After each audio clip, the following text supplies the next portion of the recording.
자, 오늘 우리가 볼 말씀은 사무엘하 11장 10절부터 13절이죠. 13절까지 보도록 하겠습니다.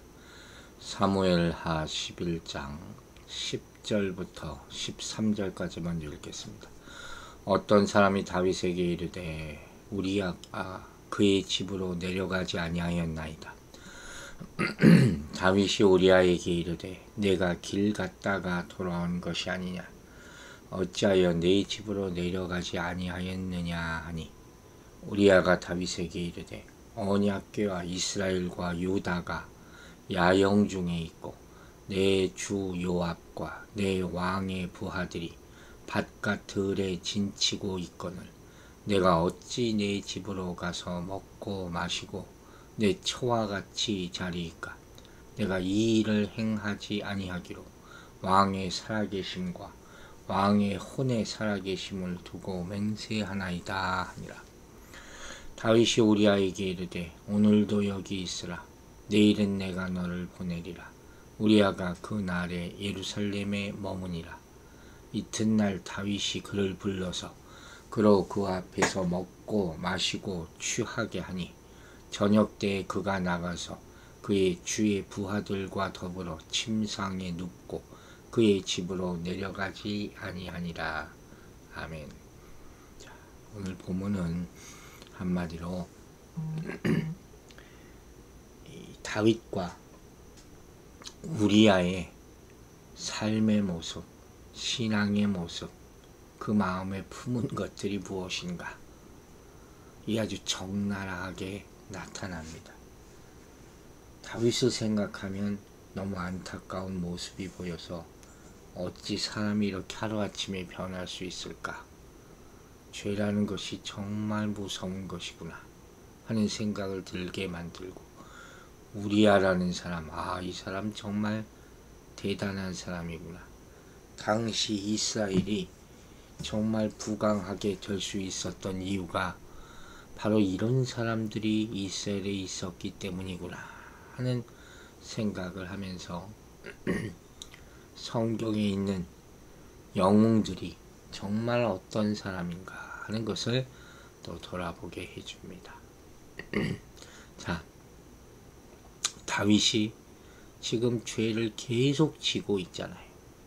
또 어떤 죄를 졌는지 봅시다. 10절이에요. 어떤 사람이 다윗에게 아뢰되 우리아가 그의 집으로 내려가지 아니하였나이다. 다윗이 우리아에게 이르되 네가 길 갔다가 돌아온 것이 아니냐 어찌하여 네 집으로 내려가지 아니하였느냐 하니. 이 지금 어떤 사람이 다윗에게 아뢰다 하는 말부터 뭘 의미하냐면 다윗이 사람을 시켜서 우리아를 미행했다는 것을 보여주는 거예요. 밧세바 집에 들어가서, 자기 집이죠, 동침하느냐 안 하느냐, 이게 지금 중요하거든요. 아니면 다윗의 선물을 우리아의 집에 배달해 주었던 그 자가 우리아가 집에 없다는 사실을 확인하고 다윗에게 알려주었을지도 모르겠죠. 어쨌든 다윗에게는 큰 낭패가 생길 거예요. 우리아를 술을 취하게 해가지고 밧세바와 잠자게 해서 자기의 범죄를 깜쪽같이 감추려고 했는데 우리아가 자기 집에 가지 않았어요. 그래서 왕궁문에서 부하들과 함께 잤다는 소식을 듣게 된 거예요. 오히려 우리아에 가서 왜 가지 않았냐 이렇게 따지듯이 지금 물어보는 거예요. 지금 이때 다윗의 얼굴이 어땠을까, 마음이 어땠을까, 정말 보고 싶어요. 흑빛이 되었을 것이, 그렇지 않겠습니까? 악한 이의 꾀가 이렇게 무산되는 그런 순간이죠. 통쾌하기도 하고. 11절 보세요. 우리아가 다윗에게 아뢰되 언약궤와 이스라엘과 유다가 야영 중에 있고 내 주 요압과 내 왕의 부하들이 바깥들에 진치고 있거늘 내가 어찌 내 집으로 가서 먹고 마시고 내 처와 같이 자리이까. 내가 이 일을 행하지 아니하기로 왕의 살아계심과 왕의 혼의 살아계심을 두고 맹세하나이다 아니라. 참 뭐 이런 사람이 다 있습니까? 먼저 뭡니까? 우리아는 자기가 가지 않은 이유를 설명을 해요. 하나는 뭡니까? 언약궤와 이스라엘과 유다가 야영 중에 있다. 이게 무슨 얘기냐면 당시 이스라엘 사람들은 그들의 전쟁이 곧 여호와의 거룩한 전쟁이라는 의미에서 언약궤를 동반하여 전쟁터에 나갔잖아요. 그러니까 우리아의 이러한 진술은 하나님께서 현재 싸우고 계시는데 어찌 나 같은 존재가 편히 쉴 수 있겠습니까? 지금 이 말이에요. 다윗이 충격 받았을까요? 충격 받아야 되는 거예요. 아마도 우리아의 이런 충성된 대답은 평소에는 다윗 왕을 충분히 감동시키고 나왔을 거예요. 아, 나에게 이런 충성된 신실한 신하가 있구나. 그런데 문제는 지금 범죄한 다윗에게는 아무 감동도 주지 못해요. 왜? 지금 다윗에게 있어서 가장 큰 관심은 하나님의 영광이 아니라 자신의 죄를 은폐하는 것이잖아요. 우리야 이거 왜 이러니? 얘 왜 이러나? 오히려 이런 거예요. 내 주 요압과 내 왕의 부하들이 바깥들에 진치고 있거늘. 또 한 가지 이유죠. 하나님께 대한 간절한 신앙심도 볼 뿐만 아니라 한 걸음 더 나아가서 상관에 대한 우리의 충성심과 동료에 대한 사랑과 인간에까지 담겨있는 그런 진솔한 표현이죠. 자, 여기서 잠깐 끊고 생각해 봅시다. 지금 부하에게 다윗이 이런 말을 들어요. 그럼 다윗이 반응이 뭐가 돼요? 양심의 가책을 받고 회개할 수 있어야 되는 거예요. 이 찬스예요. 누구나 이런 찬스가 있어요. 다윗에게 회개할 수 있는 찬스가 또 있었단 말이에요. 즉 자신이 우리아와 같은 충직한 신하의 아내를 탐한 것이 얼마나 부끄럽고도 큰 죄악인지 이거 깨닫고 이제라도 하나님과 사람 앞에서 회개해야 했던 거예요. 그런데 어떻게 했어요? 이미 죄에 사로잡히니까 올바른 판단력을 상실한 것이고 회개하지 못하게, 돌이키지 못하게 되는 거예요. 이렇게 밧세바와 우리아를 동침시키려는 계략이 오히려 수포로 돌아가자 어떻게 해요? 그 충성스러운 우리아를 죽이기까지 되는 거예요. 이거 완전히 정신 나간 거죠. 속된 말로 해서 뒤집어진 거예요. 무엇 때문에 이렇게 된 거예요? 죄 때문이에요. 파괴적인 결말을 반드시 가져오는 것이 죄입니다. 그게 죄의 특성이에요. 지금 이 사건이 그러니까 크고 깊게 본다면 죄의 특성을 단적으로 보여주는 비극적인 사건이라 이렇게 말할 수 있죠.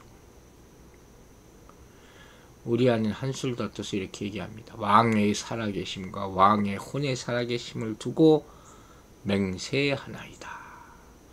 여기서 말하는 왕의 사심, 왕의 혼의 사심, 이건 다윗의 전익적과 존재를 가리키는 말이죠. 그러니까 우리가 이처럼 같은 말을 반복해서 맹세했다는 것은 자신의 굳은 결심을 다윗 왕에게 확고하게 보이고자 한 거예요. 이거 순진한 것도 아니고 참 어마어마한 거죠. 혹이 여기서 우리아가 지금 이 표현이 여호와의 사심이나 여호와의 이름으로 맹세하지 않고 왕의 사심으로 맹세한 것은 무슨 이유입니까? 하고 물어볼 수가 있는데 이건 사실 히브리인들의 당시 관습이에요. 즉 히브리인들은 보통 자신보다 낮은 계층의 사람에게는 하나님의 사심, 여호와의 이름으로 맹세했고 자신과 동등한 계층이나 높은 계층의 사람들에게는 그 사람의 이름으로 맹세한 그런 관습이 있었다고 합니다. 어쨌든 우리아의 이와 같은 이런 충직한 답변은 그야말로 감동적인 것 아닙니까? 하지만 다윗은 지금은 엄청 당혹스러웠겠죠. 즉 지금 전장에서 치열하게 싸우고 있는 동료들에게 시인을 지켜야 한다, 이렇게 생각한 우리아는 가정에서 얻을 수 있는 안락함을 포기하고 거부한 거예요. 이렇게 밧세바와 잠자리뿐만 아니라 그녀와 함께 먹고 마시는 왕이 허락했는데도 불구하고 이것도 포기한 거예요. 아마도 이 우리아의 이러한 생각은 전쟁터에서 거룩함을 유지해야 된다는 이스라엘의 율법 레위기 15장과 신명기 23장에 나오는 것에 기초할 수도 있습니다. 이렇게 하나님이 그분의 거룩한 그분의 백성을 위해서 싸우시는 전장은 한층 더 엄격한 규율 아래 있어야 하기 때문이라는 거죠. 뭐 지금도 마찬가지죠. 현대도 군대는 규율이 망가지면 그 당나라 군대라 그러잖아요. 그러니까 특히 전쟁 중에 있을 때는 술 먹고 하면 그거 끝장나는 거 아닙니까? 그죠? 이렇게 우리 안은 충성스러운 군인의 예표가 되는 거예요. 다른 군인과 함께 고난도 함께 하겠습니다. 사실 우리 안은요, 이방 사람이에요. 햇사람, 족속 사람이에요. 그럼에도 불구하고 저 깊은 신앙심을 보여주죠. 그는 이렇게 신실하고 정직한 사람이기 때문에 죽게 됐다. 참 슬픈 이야기죠. 이 사람 조금만 덜 충성해도 살았을 거예요. 다윗의 말대로 눈 한 번 깜빡 감고 양심의 가책이 좀 받았을 수도 있지만 이 정도 정직했다면 죽기까지는 안 했을 거다. 근데 여러분, 우리가 신약성경 마태복음에 보면 메시아의 족보가 나오잖아요. 거기 우리아의 이름이 들어가요. 밧세바 이렇게 되지 않고 우리아의 아내 이렇게 나와 있어요. 왜 그런지 아시겠죠? 우리아는 메시아의 족보에 들어간 이방인의 유일한 남자예요. 하나님은 이 우리아의 신앙된 모습을 기억하고 계세요. 그걸 귀히 보시는 거예요. 하나님 나라에는 이런 사람이 들어가게 되는 것입니다. 우리 모두 잊지 말아야 할 것이에요. 자, 12절 봅니다. 다윗이 우리아에게 이르되 오늘도 여기 있으라. 내일은 내가 너를 보내리라. 우리아가 그날에 예루살렘에 머무니라. 이튿날 그랬어요. 여기서부터 계속 읽어보면 다윗이 내일은 내가 너를 보내리라 한 본절의 약속을 어기고 우리아를 하루 더 묵게 한 것처럼 보이잖아요. 그 이유는 12절 마지막에 나오는 이튿날이라는 말이죠. 13절에 다윗이 우리아를 궁정으로 불러들여서 저녁까지 술 취하게 하는 장면이 나오지 않습니까? 그리고 그 다음날 아침에 우리아를 되돌려고 한 것처럼 지금 기술되어 있다는 거예요. 실상 13절에 나오는 기록은 여기 나오는 그날의 예루살렘의 명문이라에 대한 상세한 설명이라고 할 수 있어요. 그리고 14절은 여기 이튿날에 있은 일에 대한 설명이라고 할 수 있죠. 즉 이처럼 히브리 사람들은 한 사건을 기술함에 있어서 중복적인 표현을 잘 사용했다는 거예요. 이게 무슨 소리냐? 처음 구절에서는 한 사건에서 간결하게 진술하고 다음 구절에서는 그 사건을 보다 상세히 기술하는 점진적이고 중복적인 표현을 즐겨 이제는 사용했다는 거예요. 우리가 설교를 할 때도 그럴 때가 있단 말이에요. 처음에 타이틀 얘기하고 그 다음에 조금 자세히, 더 자세히. 저도 가끔 이런 방법을 씁니다. 그래서 더 빠져들게 만드는 거죠. 13절을 보겠습니다. 다윗이 그를 불러서 그로 그 앞에서 먹고 마시고 취하게 하니 저녁 때에 그가 나가서 그의 주위 부하들과 더불어 침상에 눕고 그의 집으로 내려가지 아니하니라. 자, 볼수록 감탄하지 아니할 수 있지 않습니까? 술 취하게 해가지고 그래서 밧세바와 동침하게 만들려는 거예요. 이게 술이라는 게 참 무서운 거죠. 이 술이 성경에 자주 등장합니다. 다윗이 처음이 아니에요. 롯의 딸들도 아버지에게 같은 일을 했죠. 창세기 19장에서 우리가 나왔죠. 왜 술이 무섭습니까? 인간의 의지를 무너뜨리기 때문이죠. 지탱하기 힘든 거예요. 악한 목적을 위해서 수단과 방법을 가리지 않는 다윗의 비열한 행동이 여기 나타나는 거죠. 근데 얼마나 이 우리아가 대단합니까? 이런 다윗의 기대를 저버리고 이렇게 잔뜩 취한 상태에서도 집에 가지 않고 부하들과 함께 침상에 누워 잤다. 이게 어떻게 이럴 수 있을까? 평상시 그의 마음가짐이에요. 안 그러면 벌써 넘어갔을 거예요. 그러면서 다윗을 다시 한번 이렇게 쳐다보게 되죠. 아, 다윗, 지금껏 하나님의 사람으로서 양심과 고결함을 잃지 않았던 이 신앙인, 이 다윗조차도 순간적으로 가장 비열한 사람이 되는, 그렇게 만드는 죄의 놀라운 영향력을 여기서 보게 된다는 거예요. 여러분, 오늘 핵심은 사실 그거예요. 다윗, 우리야 다 인간적으로 보는 거죠. 죄는 성도를 영적으로 둔감해지게 만드는 거죠. 성도의 양심을 마비시키고 죄책감을 느끼지 못하게 하는 것이죠. 다윗이 이런 우리아의 충성스러운 맹세를 들었음에도 불구하고, 즉 회개할 기회가 또 있었음에도 불구하고 그를 오히려 취하게 만들어서 자신의 죄를 다시 덮으려 했다. 이 영적 둔감함의 결과죠.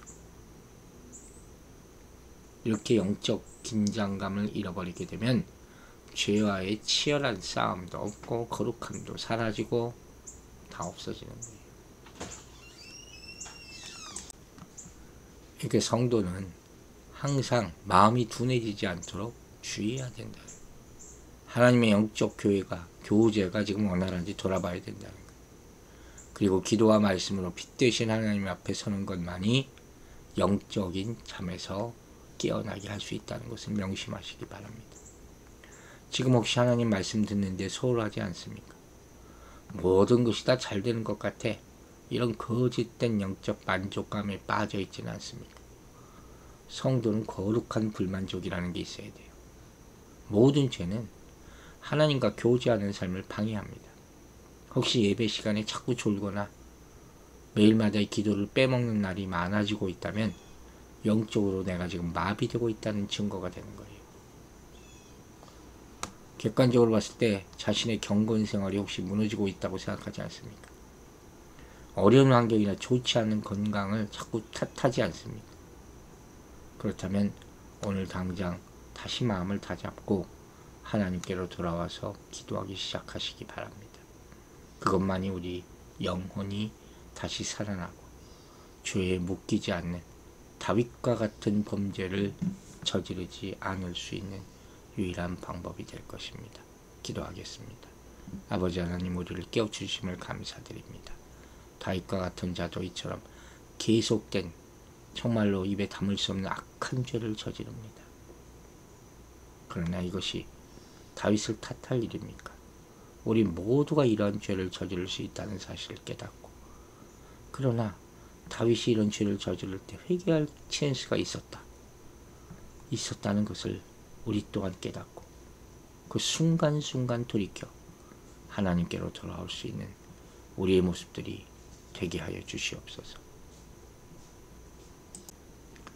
오늘 하루도 우리 성도들의 삶 가운데 함께하여 주시고 어떤 마귀 사탄의 유혹 가운데도 이겨낼 수 있는 믿음, 깨어있는 심령을 갖게 하여 주시며 병상에 있는 주님의 사랑하는 아들을 지켜보아해 주시고 더 기운 차리고 또 음식도 잘 소화시켜서 이제 다시 하나님이 주시는 힘과 능력으로 일어나게 도와주시옵소서. 오늘 하루의 모든 일들 가운데 주의 손의 능력이 나타나기를 원하여 예수 그리스도의 이름으로 기도했습니다. 아멘.